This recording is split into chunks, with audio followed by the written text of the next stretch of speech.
10 రోజులుగా ఇంత పెద్ద పోరాటం జరుగుతుంటే సహజంగా ప్రజాస్వామిక లక్షణాలున్న ప్రభుత్వం అయితే వారిని పిలవాలి, మాట్లాడాలి, వారి ఆందోళనలను విరమింపజేసే ఆలోచన చేయాలి.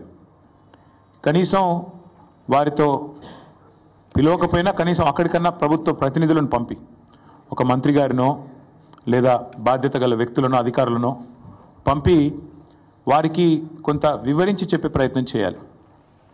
కానీ ఈ ప్రభుత్వ వైఖరి ఎట్లా ఉంది? ఆందోళనలు చేస్తున్న విద్యార్థులను పట్టుకొని గుంటనక్కలు, అక్కడ జింకలు లేవు, గుంటనక్కలు ఉన్నాయని స్వయంగా ముఖ్యమంత్రి గారు మాట్లాడుతున్నారు.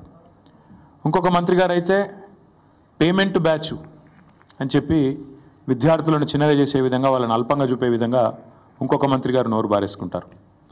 ఉప ముఖ్యమంత్రి గారు అక్కడ జంతువులే లేవు, అదంతా ఏఐ జనరేటెడ్, ఆర్టిఫిషియల్ ఇంటెలిజెన్స్ ద్వారా జనరేట్ అయిన ఇమేజెస్ అని తన కృత్రిమ మేధస్సును ఆయన బయట పెట్టుకున్నాడు.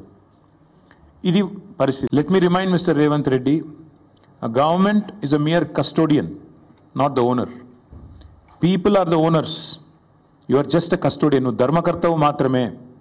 ప్రజల సొమ్ముకు, ప్రభుత్వ భూమి అంటే ప్రజల సొమ్ము అది, కాబట్టి ప్రజల సొమ్ముకు నువ్వు ధర్మకర్తవు మాత్రమే. You are a mere custodian for a very short time.